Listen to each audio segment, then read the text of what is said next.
Le général Moussa Diawara a un kibaroya sur 600. Source sûre que bo jamana marabaga doro la a bolo be barawla ni wati la odla atawni pranti chede an ka information be ka bo sanfé de ala yo fune kanye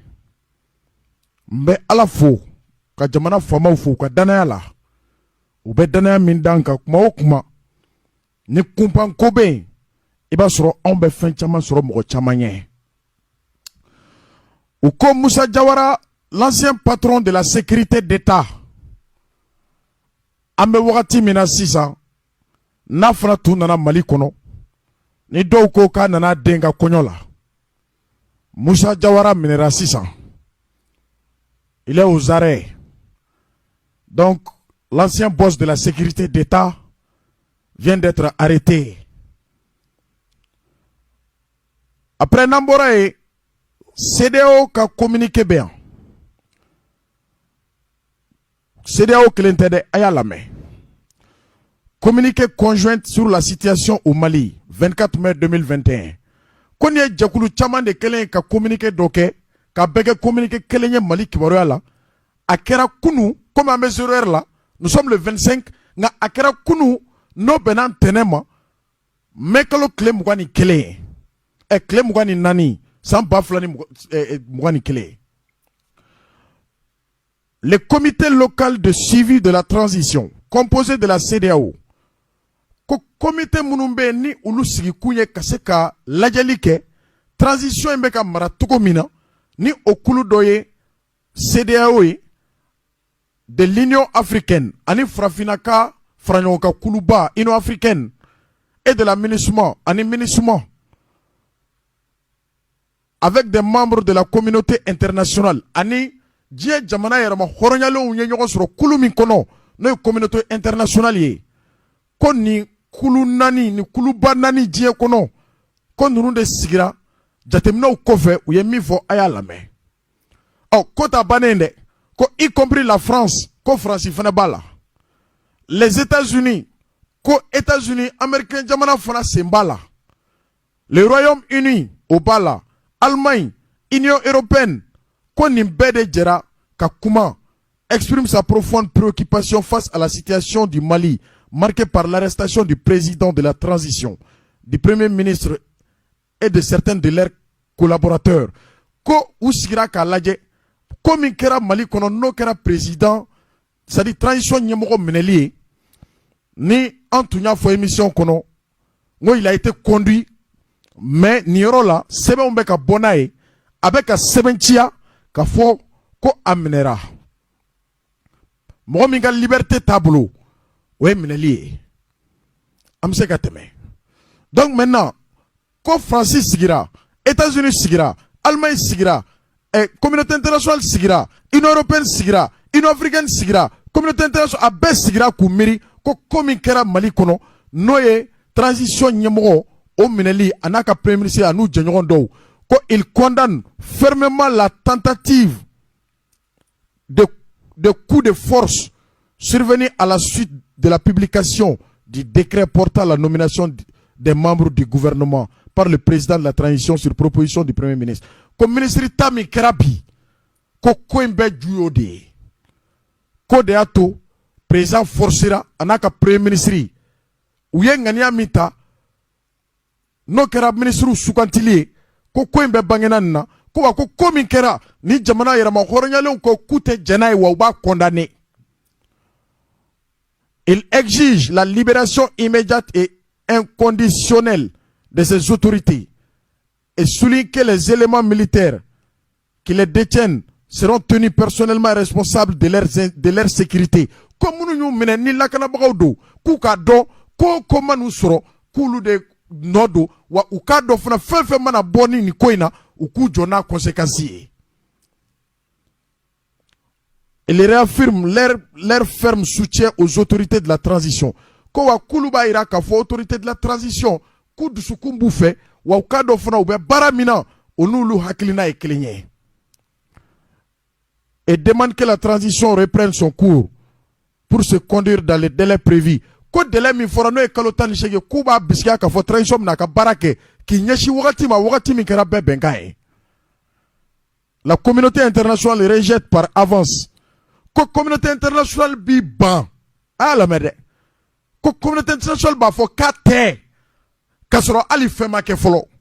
Donc u y'u ka ban yira tout acte imposé par la contrainte ko fɛn fɛn yira la ni fanga ye k'u tɛ don o la, y compris des démissions forcées. Ko n'a y'a sɔrɔ mɔgɔ de ye baara bila mɔgɔ min jagoyara ka baara bila o bɛ se ka kɛ Mokhtar Wane ye o bɛ se ka kɛ mɔgɔ wɛrɛ ye k'u tɛ jɛn n'a ye. Donc wa démission min fana kɛra k'u t'u yɛrɛ y'a kɔnɔ, CEDEAO ta yɛrɛ y'a kɔnɔ, communauté internationale ta yɛrɛ y'a kɔnɔ, France ta yɛrɛ y'a kɔnɔ, Allemagne ta yɛrɛ y'a kɔnɔ, Union européenne ta yɛrɛ y'a kɔnɔ, MINUSMA ta yɛrɛ y'a kɔnɔ. Ko n'a y'a sɔrɔ baara bila in jagoyar'u kan. U ko il se félicite de l'annonce de la venue demain de la délégation de la CEDEAO. K'u nisɔndiyalen y'a mɛn ka fɔ sini komi tubabu jate la wagati yɛlɛmara nka sini tarata ko CEDEAO bɛ cun anw fɛ Mali kɔnɔ yan. O ye communiqué min bɔra ni kuluba damadɔ CEDEAO, Union africaine, MINUSMA, France, États-Unis, Royaume-Uni, Allemagne, Union européenne nin kɛra olu ka kuma ye. Entre-temps, Moussa Mara, le parti Yɛlɛma, Moussa Mara bɔra ka kuma ka Twitter kan. A ko très triste d'apprendre les arrestations du président de la transition. A ko dusu kasilenba de ye a kibaruya mɛn k'a fɔ transition ɲɛmɔgɔ minɛra. Du premier ministre et de certains de ses collaborateurs. K'a ni jamana marabaga ɲɛmɔgɔ k'a ni u jɛɲɔgɔn dɔw. Condamnation sans équivoque de toute prise de pouvoir par les armes. Ko wa ko u bɛ fɛn kɔn fɛn min bɛna ni fanga ta ye sira bɛɛ fɛ sira min ni o bɛ ta ni marifa sisi ye walima fanga kasa ye. Que cela soit dans une transition ou pendant un régime constitutionnel. Ko a kɛra transition kɔnɔna ye o walima fanga min tara kalata kɔfɛ ko a mana k'a fanga fɛn fɛn ni ko k'i b'a bɔ yen ni marifa ye walima fanga ye a ko k'u t'u yɛrɛ y'a kɔnɔ wa a tɛ bɛn u ma. Moussa Mara ko je demande la libération sans condition des responsables et la poursuite normale de la transition. Ko a ko n b'a condamné condamnation dana wa n b'a ɲini fana u ka bila joona ɲɛ tugun ni ɲɛ yɛlɛn cɛ. Walasa transition in jɔra yɔrɔ min na yanni an ka segin an kɔ yanni an ka nimisa an ka tɛmɛ n'a ye an y'a bila yɔrɔ min na an k'a ta ye. Seul le dialogue peut nous permettre de dépasser les incompréhensions. Ko foyi tɛ se ka nin ko basigi ka kuma ni hakili jagabɔ kɔ ko dɔrɔn de bɛ se k'a to ɲɔgɔn faamuyabaliya bɛ ban. Et d'avancer ensemble vers le retour à un ordre constitutionnel normal. Ko de b'a to an bɛ se ka bɔ nin bɛɛ kɔnɔ ka taa yɛrɛ sɔrɔ fɛn kɔnɔ min n'o ye halala fanga ye n'o ye fanga tagabolo sira jɛlen ɲuman ye. Sachons mettre notre pays au-dessus de nos intérêts personnels. Moussa Mara k'an k'a dɔn k'a fɔ jamana bɛ yɔrɔ min na bi an ka jamana bila anw yɛrɛ poche kɔnɔ dufa anw ka hɛrɛ ani anw yɛrɛ b'a dɔn ni ko kɛra a nafa min bɛ s'an ma k'an ka jamana bila nin bɛɛ sanfɛ. Nin ye Moussa Mara ye. Donc après Hussein Amion Guindo, Moussa Mara communiqué filanan min sera anw ma nin ye Moussa Mara fana ye. Donc information min bɛ yen sécurité d'État ɲɛmɔgɔ kɔrɔ Moussa Jawara ale kɔni minɛra bi donc ale fana bɛ bolo la. Entre temps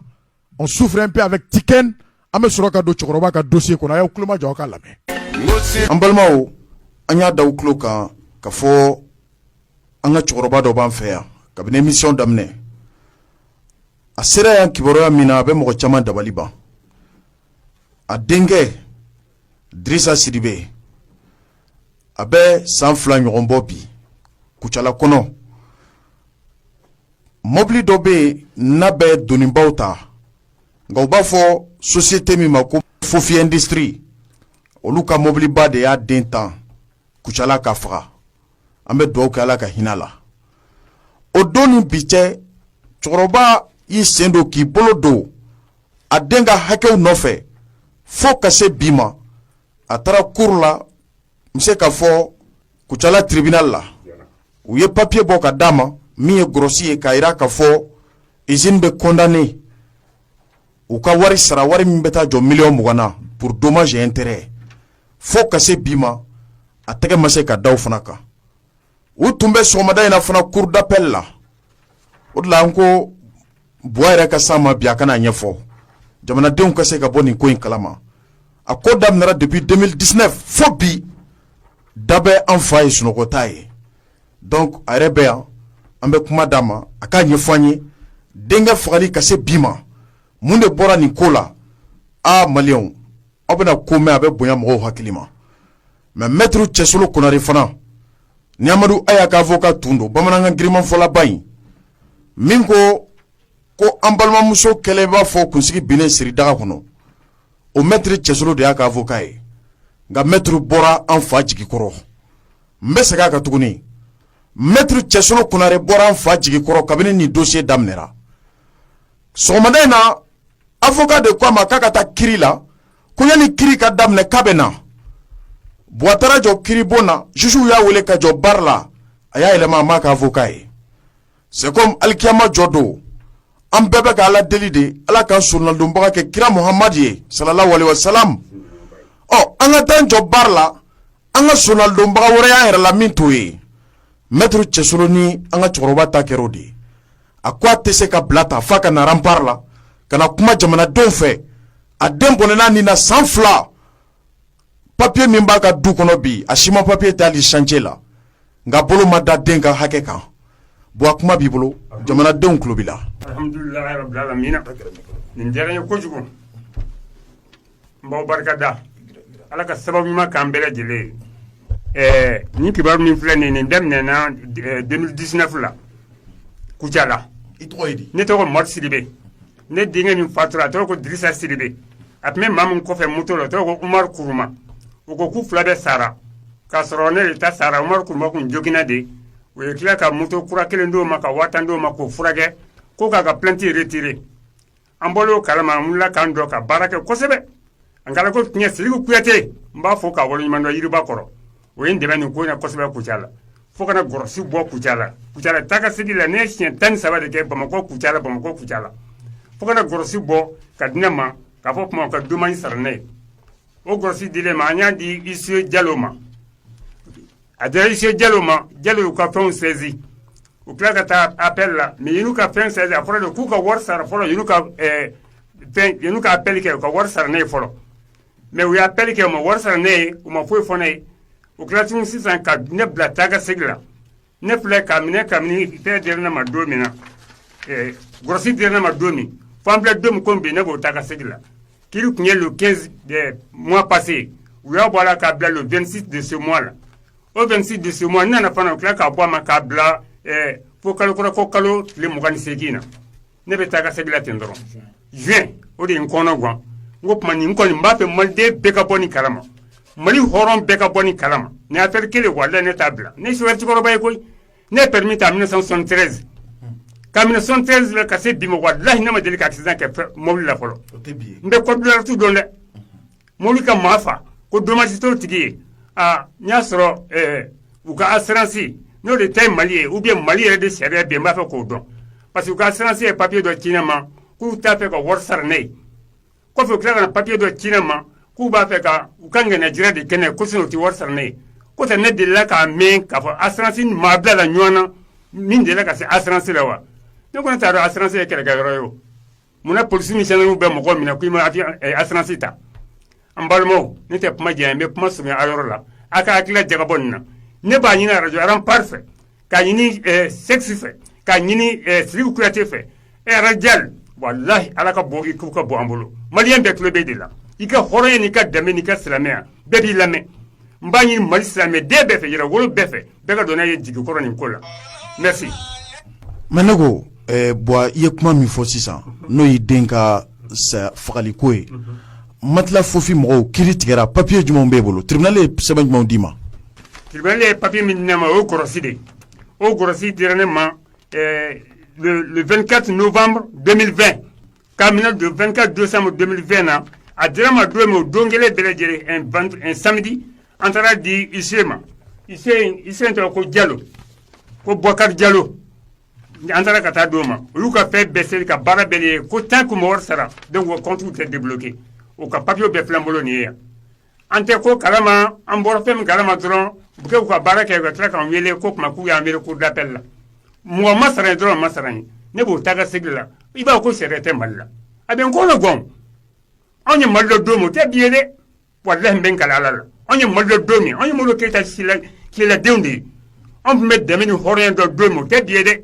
vraiment sariya tun bɛ Mali la o don dɛ Ali Musa Tile la sariya tun bɛ Mali la n b'a ɲini o fɛ hali bi juge procureur a y'a don a dɔyɔrɔ la n y'a yɔrɔ dama bɛ ɲɔgɔn kɔ kari parce que procureur dɔ de nin di ka kɔlɔsi di ne ma procureur bɛ se k'o bila taa ka segin la cogo min o bɛ ne lafili Arajal i bonya b'a la. Ne ko gɔlɔsi dir'e ma mɔgɔ minnu ye nin ko in kɛ n'o ye Fofi Industrie ye olu ka mobili de ye tiɲɛni kɛ e n'u ye ɲɔgɔn ye wa u ye nafolo dɔw d'i ma wa. Industrie u ne ma ɲɔgɔn ye assurance de ye papier dɔ ci ne ma ko n ka n jija ko ka dossier dɔ ɲini ko ka na u bɛ na n den ka fɛnw sara n ye n den ka papier de mariage b'a la muso ka fɛnw b'a la wolosɛbɛn b'a la denw ka wolosɛbɛn b'a la a yɛrɛ ka papier b'a la ani ne yɛrɛ ani muso k'an k'o papier ɲini o y'o dossier fana ɲini ne y'o bɛɛ fara ɲɔgɔn kan di o bɛ taara ka taa d'u ma o min dir'u ma u tun y'a tile damadɔ d'an ma mais tila an wele Kucala kiiri la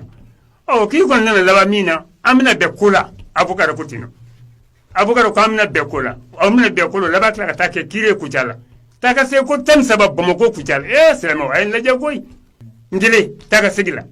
a y'a lajɛ hali bi Arajal. Donc a bɛ komi i ye min kɛ aller retour la Bamako ni Kucala cɛ i ye nafolo min bɔ o bɛ ɲini ka na caya ni dommage intérêt ye. Yaji de la sama sura ne min kɛ nin taa ka se jatigiya tɛ ne bolo Kucala o ne denkɛ ni min yɛrɛ tora ne denkɛ tora min kɔfɛ moto la dɛ ne b'o de wele o de bɛ taa ne loger a ka so parce que dɔ kɛra an ye jigi ye fɔlɔ Kucala ye o laban na fɛn min na diɲɛ bɛɛ y'o ye o de y'an jigi misɛnya nata bɛ dumɔgɔ don su fɛ dingɛ na. Dɔ tun kɛr'i jigi ka b'i jigi kɔrɔ o ye jɔn ye. Voilà parce que Jɛginɛ an bɛɛ bɔ dugu kelen na ale ko k'u fila bɛɛ sara ale de ye déclaration kɛ k'u fila bɛɛ sara o déclaration labɛn kɔfɛ min yɛrɛ ma sa o de ye weleli kɛ Dirisa ka numéro la k'ale ma sa k'a b'a fɛ ka na a ka séminaire kɛ Bamakɔ yan n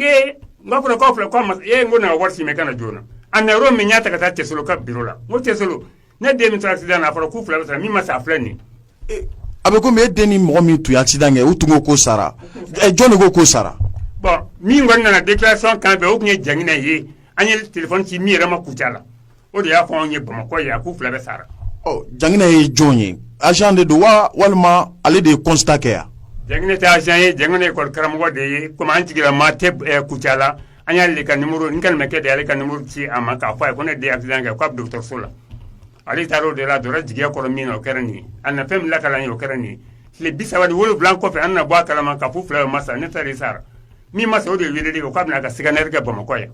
donc lebu nana dɔn tan de an na wuli boliboli ni fɛn na ka kow sɛgɛsɛgɛ o de nana fɔ anw ye k'ale hakili la k'a fɔ ko anw balima tɛ Jɛginɛ ye o min bananen nana anw fɛ yan o k'ale taara anw balima Jɛginɛ u ye kiiri ka anw kɔfɛ o de min bananen don u ye kiiri k'o kɔfɛ Kucala ne tɛ yen Jɛginɛ de kɛra président ye k'ale ne den ka fɛnkɛ ye ale de kɛra o ye mais ne ni n ka fɛn t'ale papier t'ale n'o ye n ka tiɲɛta sɛbɛn ye papier diri tɛ yen u sɔrɔ ka Jɛginɛ gɛn ka bɔ kɛnɛ kan ko papier t'i bolo ko nin ye den yɛrɛ wolofa de ye tuma an ka sɔrɔ ka kiiri daminɛ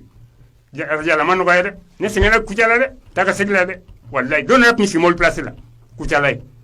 mais ka gɔlɔsi de ka na Bamakɔ yan fana k'an bila taa ka segin la nin cogo la kiiri ti tigɛ a ti fosi a ye taa sinikɛnɛ a kan na ou bien kalo kura a kan na ka den pousser ten ka dɔ pousser ten dɔrɔn o mun sariya na sɔn. Ne ko i den min fatura den in tun bɛ jɔda jumɛn na a n'a tun bɛ mun baara de la. Baba o sɛbɛn caman ye Bamakɔ yan a bɛ Kucala a bɛ Ɲɔnɔ a bɛ Kayi a bɛ Marikala a bɛ Masɛnɛ ne den tun ye technicien de ye min bɛ boulangerie sigi a ka mɔgɔ caman bɛ yen a tun t'a maa min ka boulangerie sigi Kucala o tɔgɔ ko Baba Jara a tun t'a m'o de ka boulangerie sigi Kucala technicien de kun a bɛ boulangerie modifier ka bɔ courant na k'a kɛ jɔgɔ ye a tun b'o kɛ a tun bɛ boulangerie pièce kɔrɔ pièce fɛngɛw k'olu commandé Faransi ka na n'a ye a b'olu feere a b'an nafa a ka fɛn bɛɛ n'o kun bɛ a bɛɛ ɲɛma tun nana ala ka mɔgɔ dɔ tun bɛ yen nɔ a y'an wele k'a to fɛ a t'a dɔn k'a sara a ka numéro la ko bon ko machine k'a ye pièce sɔrɔ boulangerie machine complet sɔrɔ k'a bɛna don bateau kɔnɔ k'a b'a ci Dakar era no ko la ngo Idrissa te go nga fa de do a kulola téléphone ke nana che fobi anta ka numéro anta fodo nchama benen Idrissa che abe komi abe fatu domina a tunye minɛnw san jamana kɔ kan o minɛnw tun kan ka don bateau kɔnɔ France o tigiw ye wele o ye ne wele o filajɛ dɔ fana yan ko un certain Diko a ye ne wele k'a fɔ ne ye a y'a diya ko Idrissa de don Idrissa tɛ koyi Idrissa fa de kun don a y'a fɔ ne k'a ye minɛnw don bateau kɔnɔ k'u bɛna Dakar de fɛ e ala ne ko tiɲɛ n k'i ka cɛ fatura ko n k'a tora Kidana Kucala la a kulola de ala kabini a ye téléphone tigɛ ne na ne t'a ka nouvelle mɛn a tɛ ne ka nouvelle mɛn voilà o de tɛmɛnen nu cɛ bon ne kɔni dalen don a la ka fɔ nin ko in a ka ca Ala fɛ papier mun b'i bolo grossi b'i bolo wa a di n b'a kɔnɔ ko kalan jamanadenw k'a mɛn grossi kɔrɔ ye c'est à dire que grossi bɔra min a bɔra Kucala ka na min b'a yira k'a fɔ i ka laɲini a ka se ka sabati d'abord min bɛ grossi kan du dossier des débats de Idrissa Sidibé a été victime d'un accident de la circulation routière survenu le 7 février 2019 sur la route nationale R12 au niveau de la rue Bar Amazon de Kucala. Grossi Kononako, par des motifs, au Tekiri Djabiewa, tribunal ko statuant publiquement, contradictoirement en matière correctionnelle sur les intérêts civils et en premier ressort, en la forme reçoit la demande des héritiers de feu Idrissa Sidibé. C'est comme le tribunal fait tribunal ko ka jenanoe wa abaw jabi tribunal ka jabi bena ke mundi. Au fond, la déclaration bien fondée y faisant droit condamner Fofi Industrie SA à leur payer la somme de 20 millions de francs CFA à titre de préjudice économique dit que l'assurance Atlantique garante le civilement responsable paiera la dite somme aux héritiers du feu Idrissa Sidibé. Koube nyangeti bin nangati mimbe bi Fofi Industrie SA kan nga Fofi Industrie fana ale ka assurance o kalfalen bɛ cakɛda min na a bɛ fɔ de ma ko assurance Atlantique maintenant ko assurance Atlantique sariya kelen ko assurance Atlantique bɛ wari sara mais a b'a sara Fofi de tɔgɔ la donc sariya y'o fɔ k'o ban ko 20 millions ko bɛ ta ka d'i ma nin fɔra don jumɛn kiri la bolonɔbila kɛra la mɔgɔ min fɛ maître Amidou Traoré nin kɛra Kucala tribunal la nin ye Grossi ye mais Grossi dili a kɛra date jumɛn na je vois a kɛra le 24 novembre 2020 depuis novembre kalo tɛmɛnen tribunal ko ka million 20 d'i ma ko bɛ k'i den ka hakɛ min y'a to a bɔnɛna nin na Fofi mobili fɛ sisan nin bɛɛ kɔfɛ i kɛlen ka nin Grossi sɔrɔ i m'i ka hakɛ sɔrɔli min kɛ o y'a to i ye journal-donbaga dɔ ta min bɛ se ka don i jigi kɔrɔ k'i bɔ nin ko in na o journal-donbaga in fana an y'a mɛn ko kɛra maître Cɛsolo Konare ye il me semble que maître Cɛsolo fana depuis nin ko daminɛ anw y'a mɛn k'a fɔ a tun ye layidu min ta i ye k'a bɔra i jigi kɔrɔ i ni maître Cɛsolo ɲɔgɔn dɔn cogo di jɔn de y'aw ɲɛ yira a ko nana cogo di i bɛ se k'a fɔ jama ye. Cɛsolo Konare numuden don ne ye filaden ye n y'a dɔn sira caman fɛ jɔyɔrɔ ɲuman bɛ sɛbɛnjiri tigɛ Musa Tarawele ka kiiri la n ye Cɛsolo dɔw kɔnɔ o tɛmɛnen kɔ Sadi n'o ye Umaru Mariko ka Sadi ye olu ka taga bin dɔ la n y'a don o fana kɔnɔ o tɛmɛnen kɔ Aya fana ka nin kiiri n y'a don o fana kɔnɔ o tɛmɛnen kɔ n yɛrɛ balima dɔ ye mankan sɔrɔ Marikala fo olu tun bɛ kaso la ne na meleke a la k'o ɲɛfɔ a ɲɛna ne yɛrɛ n'a ye siɲɛ 2 kɛ Marikala a y'olu bɔ kaso la n y'a don o fana kɔnɔ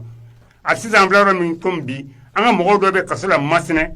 ye n jijala ka olu yɛrɛ n'a ɲɛ jira yaasa a bɛ se k'olu fana bɔ nka o y'a sɔrɔ ne ta min sɛnɛ dɛ parce que ne ta daminɛna kabini 2019 bon sisan ne ta daminɛ sisan cɛ ne kɔni taa ka sigi min kɛ Kucala ala ko tiɲɛ numu don ne ye fila ye ne ma deli k'a taalen n fɛ Kucala an nana Bamakɔ ni Grossi nana a ka cɛ mɛn ko Sanogo o de ye Grossi minɛ joona k'a fɔ a ye ko ban k'an teliya nin fɛ joona an ka taa nin di Ise ma Ise Jalo an ka taa Jalo ma a ka minɛnw sɛzi joona yaasa cɛ ka wari ka sara a sɛgɛnna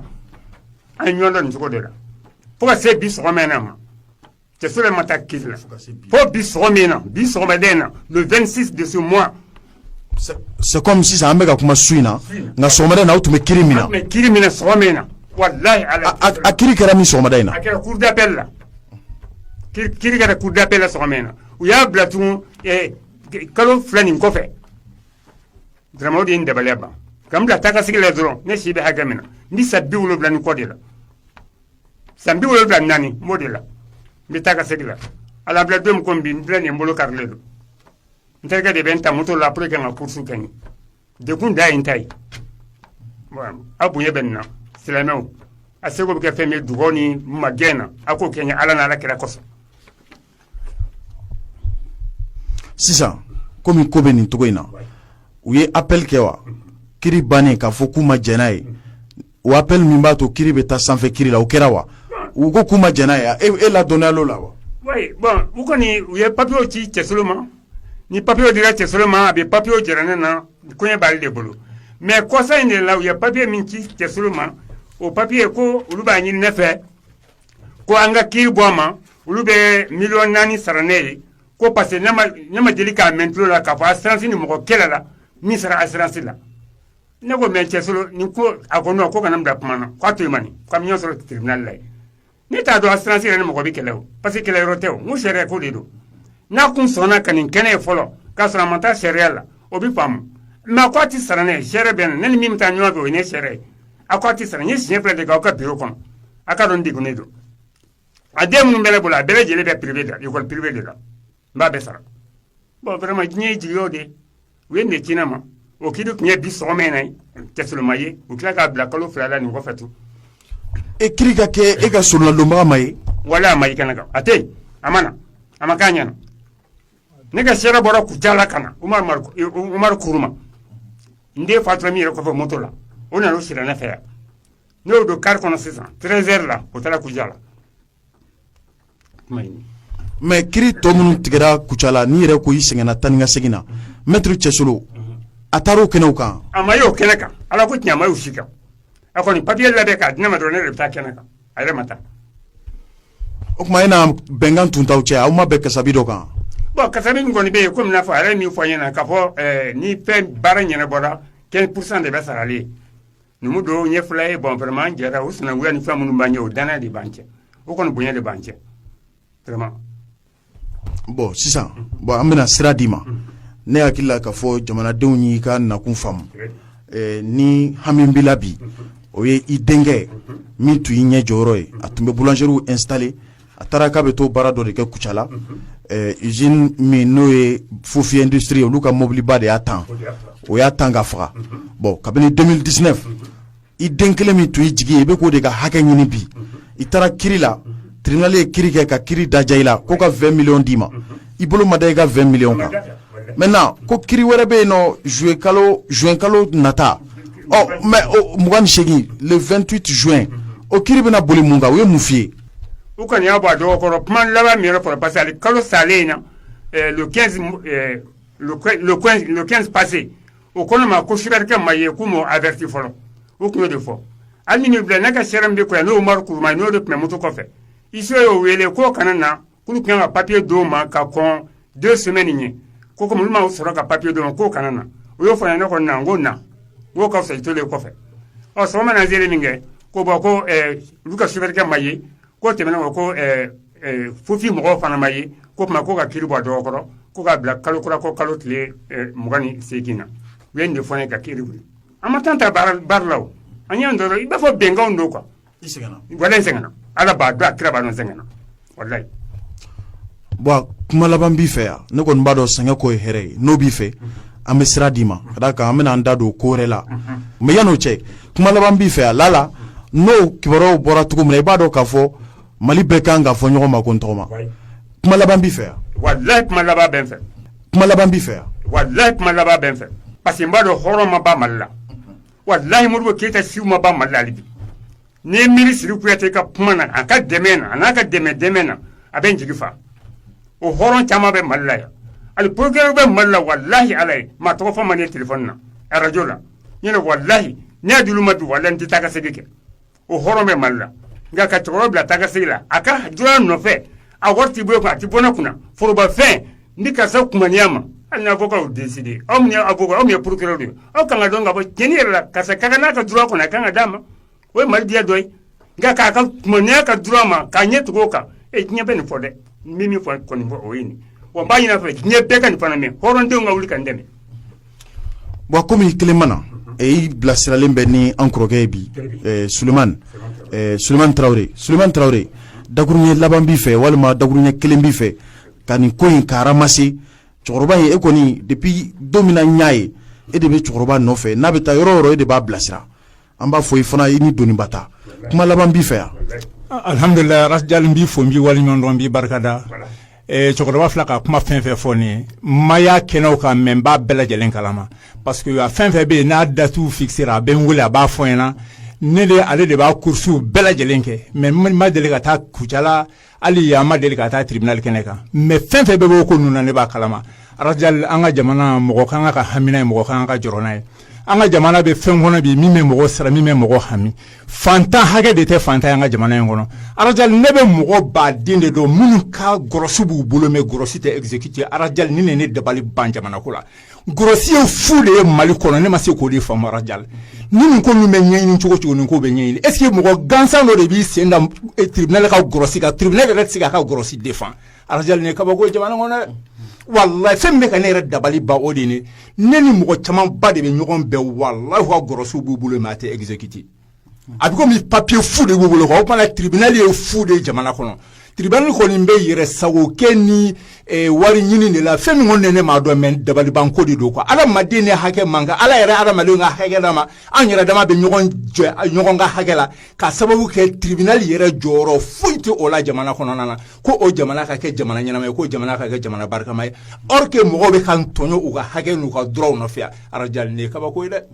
vraiment ni kɔni ni hami bɛna na bi fo k'a dama tɛmɛ cɛkɔrɔba in no a sɛgɛnna fo k'a fɔ wallahi a ka course o course dugu in kɔnɔ na ne de b'a ta an bɛ yala ɲɔgɔn fɛ an b'a fɔ démarche si tɛ ala ye démarche min fɔ ka taa assurance atlantique la ne n'a y'a course bɛɛ kɛ ɲɔgɔn fɛ foyi tɛ n'a ni ne tɛ min kɛ ɲɔgɔn fɛ mais assurance atlantique bɛ min a bɛ ACI 2000 kɔnɔ mais aw ser'u ma aw n'u kumana u ye mun fɔ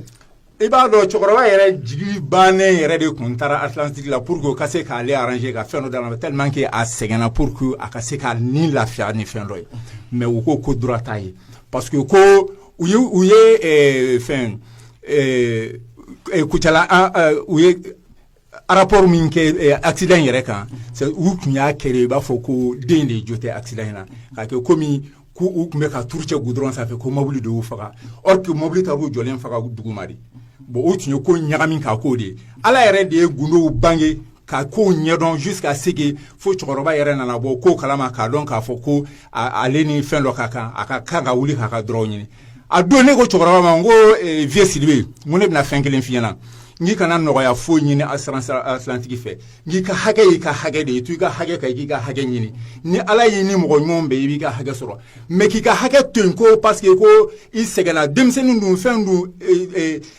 denmisɛnnin dɔ de ka droit don a bɛ di olu de ma parce que olu de fa sara mais n'a fɔra ko k'o to yen ko ninnu k'o dun e bɛ sɛgɛn na e tɛ fɛn sɔrɔ n ko an k'an jija an ka kiri an k'a pousser fo ka taa se a dan na ni ala y'i garijɛgɛ kɛ ye ni mɔgɔ ɲumanw bɛ bɛn don dɔ la u b'i ka droit d'i ma ni ala sɔnna a ma n ko mɔgɔ ɲumanw bɛ jamana kɔnɔ an k'a ko ɲɛɲini o de y'a to an poussera fɛn fɛn jusqu'à ce que an bɛ nin niveau in na bi mais ka gɔrɔsi bɔ ka d'a ma gɔrɔsi tɛ exécuter a ye n dabali ban arasali a ye dabali ban fo k'a dama tɛmɛ o kumana mɔgɔw kan'u sigi ko an bɛ jamana de kɔnɔ wallahi an bɛ jamana min kɔnɔ ni nin kow ye mɔgɔ sɔrɔ jamana in kɔnɔ ko i t'i ɲɛ sɔrɔ a ko la e k'i sigi o kan yen ten ou bien k'i mango k'o to yen ten ko an bɛ jamana de kɔnɔ ko mɔgɔ mana kuma ko jamana ye sariya jamana ye a sariya ko yɔrɔ bɛ yɔrɔ jumɛn ne ma se k'a ye ma foyi de faamu jamana sariya ko la ne ni ala de cɛ nin kelen tɛ dɛ n b'a dossier camanba de kalama minnu bɛna sara n yɛrɛ la n yɛrɛ da bɛ don minnu na wa n bɛ bilasirali ko ɲuman kɛ n bɛ se ka minnu bilasira n b'olu bilasira mais adamadenw tɔɲɔnen don dɛ maliyɛnw tɔɲɔnen don fo k'a dama tɛmɛ walahi maliyɛnw tɔɲɔnen don tribunal tɛ jamana kɔnɔ bi a tɛ yen bi a tɛ yen sini o kumana an b'a ɲini maliyɛnw fɛ an ka wuli k'an jɔ ni tribunal tɛ jamana kɔnɔ o tɛ jamana ye dɛ o kumana an hakɛ min bɛ jamana in kan an yɛrɛ ka hakɛw ɲininenw de don o kumana an k'a ɲini ko kolo minnu bɛ yen olu bɛ se ka basi cogo min na jamana in kɔnɔ pour que an bɛ se ka segin ko ɲɛnamaw ma cogo min na jamana in ka se ka jɔ sinon mɔgɔ dɔ bɛ jamana kɔnɔ o tɛ ɲɔgɔn don dɛ olu kɔni an b'a fɔ yɛrɛ de Mali yɛrɛ ti a bɛ komi Mali tɛ diɲɛ kɔnɔ yɛrɛ de quoi Mali y'a dama jamana de ye diɲɛ kɔnɔ quoi vraiment kamanafili ko de don quoi mais fɔ ko fɛnɛ de don parce que n'a ma kɛ a ti fɔ quoi o kuma na c'est normal que an k'an da don a la ka ɲɛfɔli kɛ pour que mɔgɔw k'a faamu wallahi an ti jamana kɔnɔ e ka avocat ta kiri siɲɛ joli o yɛrɛ titi jɔ siɲɛ kelen i ma taa cɛkɔrɔba défend a ka tribunal kɛnɛ kan mais o ye mo avocat sugu mais a y'a fɔ cɛkɔrɔba ye n'a y'a ka hakɛ sɔrɔ a kana fɛn da avocat ma dɛ a ma baara kɛ dɛ maître Cɛsulu n'a rien foutu non vraiment sinon ninnu ka avocat filɛ nin ye tribunal a bɛ t'i jɔ kɛnɛ kan a bɛ mais aw ka avocat tɛ taa a tɛ taga u bɛ fɛn rejeter u b'a reporter bon n'an y'a fɔ ten avocat dɔw bɛ ka lamɛn journal donbagaw don ala ɲɛsiranyabagaw don an bɛ sunkalo la a caman bɛ se ka consulter nin dossier la à 0 franc ni ko ɲɛna ni Buwa yɛrɛ ye min di avocat ma avocat caman bɛ k'i lamɛn dɛ o de y'a to dɛmɛbaga tɛ se ka ban ala y'an da k'an caya de walasa an ka ɲɔgɔn dɛmɛ sisan ni nɛgɛjuru sira bɛ Buwa bolo i ka numéro di an bɛ sɔrɔ ka sira d'aw ma i ka numéro d'an ma ne ka numéro ye 76 12 16 22 76 12 16 22 o ye ne ka numéro ye c'est comme 76 12 16 ani 22 76 12 16 22 o y'i ka numéro ye ayiwa an b'aw fo ni ala sɔnna ma an bɛna nin lase jamanadenw ma mɔgɔw tulo b'aw la mɔgɔ ɲumanw bɛna wele nin ko in ni ala sɔnna ni fɛn o fɛn bɔra la a ye se rempart la yan anw ka dayɛlɛnnen don aw ye an b'aw bilasira jamanaden fanba bɛ bɔ nin ko in kalama ala k'an to ɲɔgɔn ye ala k'an to ɲɔgɔn ye merci balimaw aw bɔra ka an ka cɛkɔrɔba lamɛn a ye kuma min fɔ a bɛ wagati jan bɔ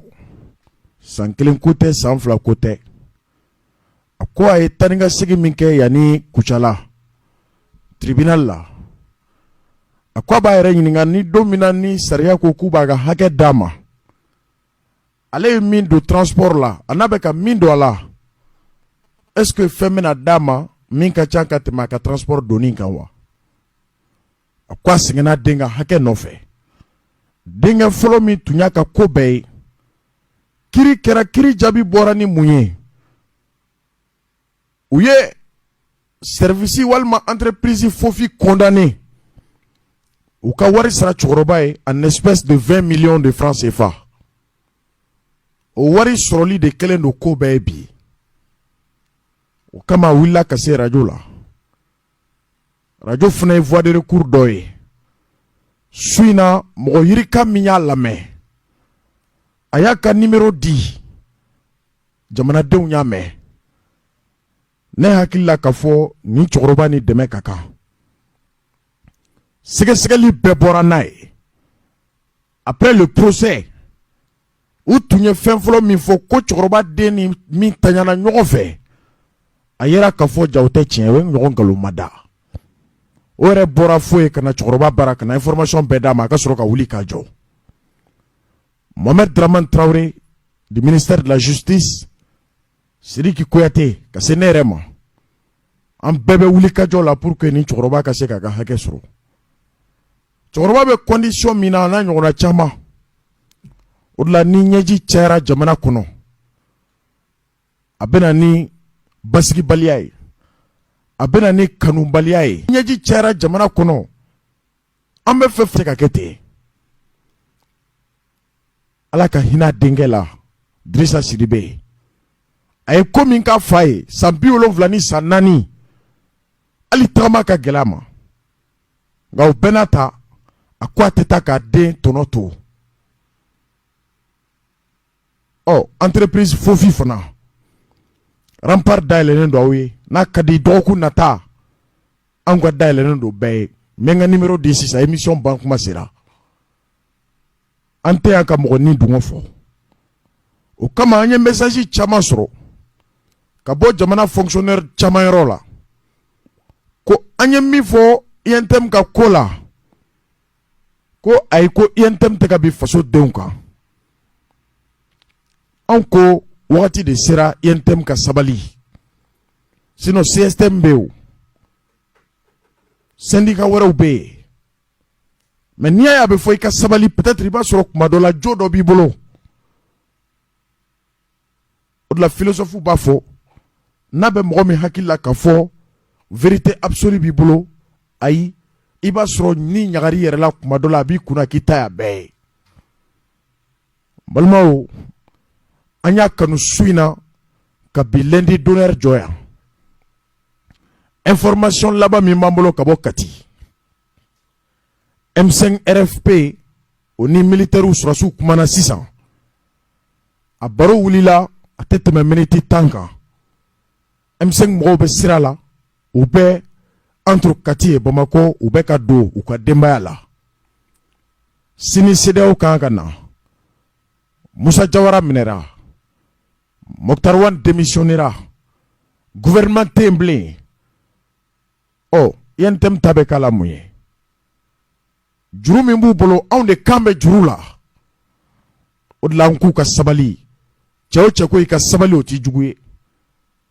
ni jugu don a t'a fɔ i ka sabali dɛ bandaw ye min fɔ a baw ma cogo min na a bɛ ne ma ten anw de y'o kuma ci ka bɔ bandaw da donc wagati sera jamanadenw k'u bolo di ɲɔgɔn ma ka bɛn ko la ko min ni bɛɛ ka hɛrɛ b'a la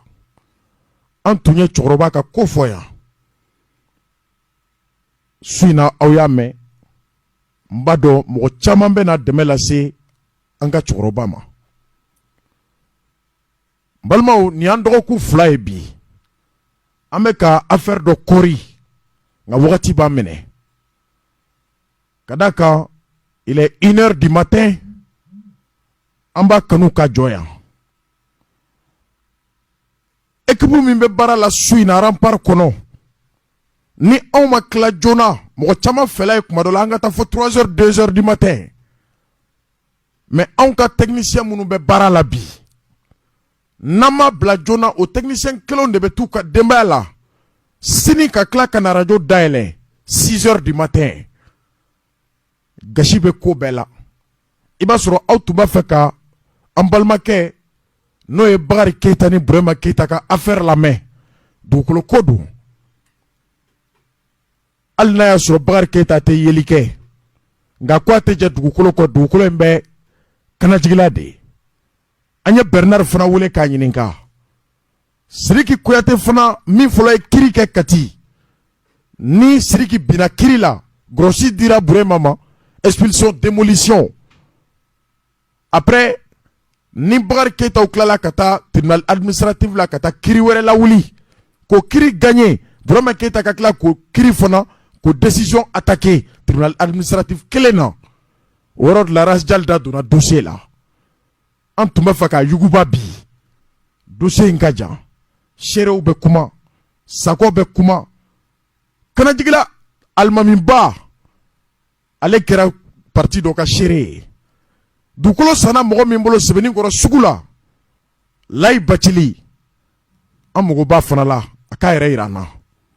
o de la ni émission bɛ ba kuma dɔ la an bɛ numéro di peut-être i b'a sɔrɔ dɔw bɛ urgence la olu b'a fɛ k'an nasɔrɔ joona kibaruya telimanw la k'a da n tulo kan nka n'an ye numéro di radio kan i b'a sɔrɔ weleli 100 o 100 aw 80 ta de k'an ye wele k'i fo ala b'a dɔn ni foli don numéro tɛ di an b'a di circonstance de la fo mɔgɔw k'a faamu ni foli don a y'a kɛ message ye aw ka ci an ma a tɛ k'a fɔ mɔgɔya tɛ dɛ mais baara ka ca baara fanga ka bon aw yɛrɛ y'a ye an ye mɔgɔ wɛrɛ wele k'o fara an ka baara la su in na ala ye Umar Jalo ale bɛna k'an ka reporter ye nka lundi nata bɛɛ k'i labɛn CEDEAO ka nali k'a daminɛ sini fo ka se tɛnɛn wɛrɛ ma ni ala y'a sijɔ k'o kɔnɔ ko ko bɛ nin ko la lundi d'honneur aw ka rempart ka 21h an bɛ sɔrɔ ka segin nka anw b'a ɲini ala fɛ de tɛnɛn nata ka sɔrɔ jamana basigira gouvernement sigira fɛn bɛɛ donna ordre kɔnɔ et puis basigi nana o y'anw ka laɲini de ye ko les arrestations sont en cours minɛliw bɛ sen na jɔn ni jɔn ala k'an ta k'ala hɛrɛ ye donc an balimakɛ ka problème n'o ye Burema Keyita ni Bakari Keyita vraiment désolé encore nka lundi nata layidu don an bɛ segi ka na alamusa sɔgɔmada fɛ n bɛ radio kelen ka rampart ka 10h 11h komi an ye layidu di lamɛnbaga jɛkulu ma k'an bɛ yan alamusa tɛmɛnen ala bɛ ko o ko la peut-être i b'a sɔrɔ o de ka ɲi INTM tun kan ka passer rampart kan n ka heure la 10h 11h radio ye n wele kabini araba ka da n tulo kan o de la alamusa don an ma se ka jɛmu kɛ ko INTM ka retransmission dɔ tun kan ka tɛmɛ la radio elle est commerciale radio bɛ fɛn de ɲini nka a tɛ mɔgɔ sago fɔ dɛ ni fɛntigiw nana k'u bɛ wagati dɔ ta o b'a to radio b'a ka courant sara a b'a to radio b'a ka personnel sara n'aw ma ko ɲɛbaga ye anw tɛ se ka ko tiɲɛbaga ye dɛ o de la rampart mɔgɔ bɛɛ opérateur économique bɛɛ la mɔgɔ mɔgɔ bɛ fɛ ka lakodɔn baarakɛyɔrɔ de b'i bolo cakɛda de b'i bolo i bɛ fɛ ka dɔn ayiwa lundi d'honneur b'i ka bila la donc spécial Modibo Keita Modibo min taɲana mais kalo tile 16 san 1977 alamusa sɔgɔmada fɛ heure 1 an b'o kɛ ka hommage rendu baba Modibo Keita ye balimaw Rajal ka nɛgɛjuru sira o ye 78 69 13 16 78 69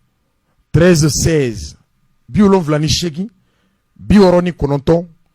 13 16 an b'a kuncɛ ni min ye an balima minnu bɛ yen ni pompisiw don n'u bɛ essence feere u tun y'an wele u ka lajɛba dɔ la Sɛbɛninkɔrɔ avant-hier ma se ka taa